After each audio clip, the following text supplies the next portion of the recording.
But first, the GOP's Great Reset. That's the focus of tonight's angle. Now, weeks ago, the angle warned Pelosi and company that impeachment would only help Trump, but they listened to the crazies instead. Now, the second impeachment fiasco was a total disaster for the Democrats. Trump was acquitted, exactly 0 minds were changed, and nothing was accomplished, except Donald Trump emerged stronger and the Congress weaker. Now, a recent poll conducted by the liberal-leaning website Vox made 2 important findings. One, that 69% of Republican voters are less likely to back a candidate who voted to convict Trump.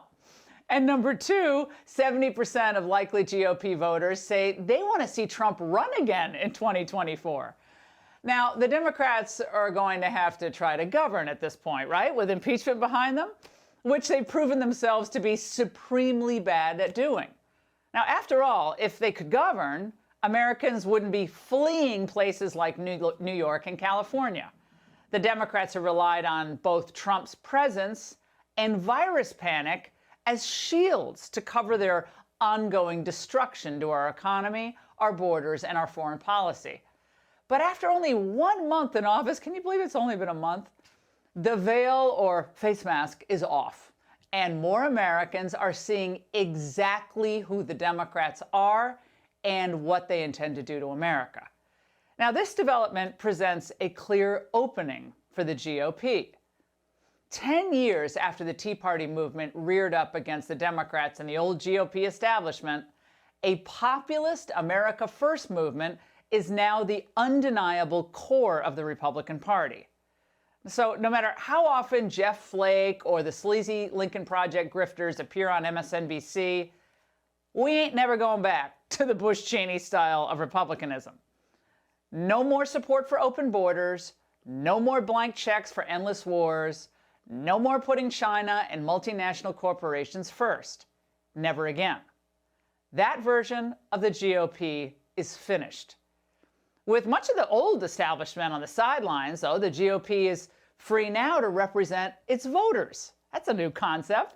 That means aggressively advancing a pro-growth, anti-lockdown agenda that puts American families first. Now, what's the most important issue right now that will help our country and grow our movement? We've talked about this, I think, all of us together for what now, 10 months?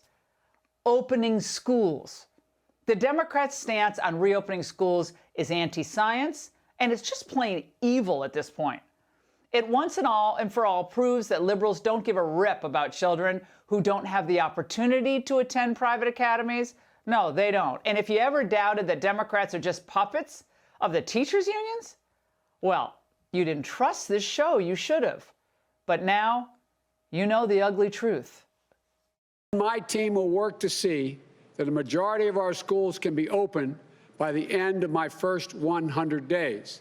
That's right. His goal that he set is to have the majority of schools, so more than 50%, open by day 100 of his presidency, teaching at least 1 day a week. I think that the schools really do need more resources, and that's the reason why the National Relief Act that we're talking about getting passed, we need that. Well, that's a complete and utter joke. Even Jake Tapper, who has essentially canonized Anthony Fauci, he choked up a tad the moment he realized that schools weren't opening anytime soon. I feel a little dispirited after this conversation because I had high hopes that schools would be able to resume in-person learning because so many scientists and health officials, including you and Dr. Fauci and others, had been talking about the science supports opening the schools. It sounds to me like you're asking for 100% mask compliance and a number of measures that we're never going to be able to achieve. And that makes me feel like, boy, I don't know if the schools are ever going to open. Duh. Of course they're not. They're not going to have to go back to school, in-person learning, unless the teachers are forced to do so.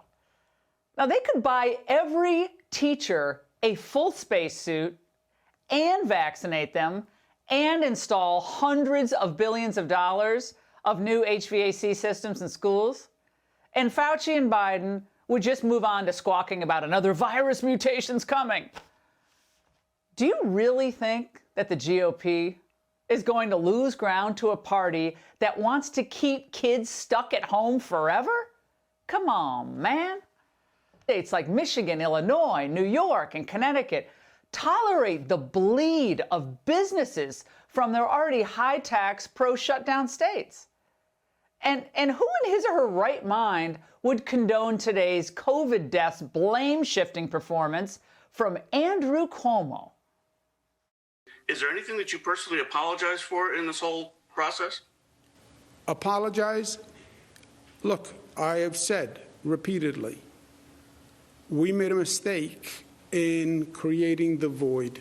When we didn't provide information, it allowed press, people, cynics, politicians to fill the void. Give that man another Emmy. For years, Republicans have treated California as if it's a lost cause, New York pretty much the same. But look at what's happening now. You gotta give credit, by the way, to the Californians who are finally waking up to gruesome Newsom.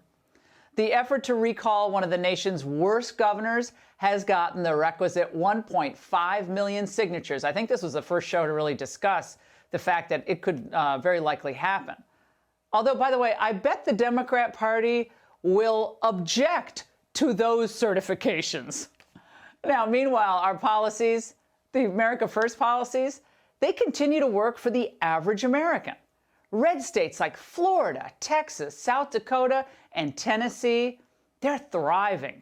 They nixed the lockdown mentality and understood from the beginning that the cure could not be worse than the disease. Now, it was last May, if you could believe it or not, when the Angle pleaded with the Democrat governors to wake up. It's becoming more obvious by the day that these power-hungry governors and radical mayors are endangering their states' futures and will eventually see their states left behind.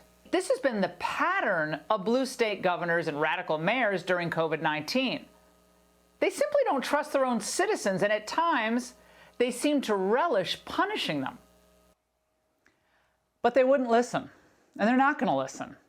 Because at some point along the way, this whole effort stopped becoming about controlling the virus and started becoming about controlling the people. Our choices, our travel, our education, our churches, our free speech. Anyone who questioned the vaunted medical establishment was branded as anti-science, a heretic, and also called dangerous. When the history of this pandemic is finally written, many of the heroes and geniuses of today will be seen as villains or incompetents, like the Democrat and Republican politicians who saw Trump as a bigger threat than the CCP. And eventually, conservative leaders like Ron DeSantis, Kristi Noem, Greg Abbott, and of course, Donald Trump, will be seen as visionaries for doing everything in their power to not only keep Americans safe from a virus, but most importantly, keep them free. After a few more years of lockdowns and racial grievance, government controls, and dying state economies, the America First message will increasingly resonate with women, young Americans, new Americans, Latino Americans, and yes, African Americans. And when that happens, we're going to be unstoppable. And that's the angle.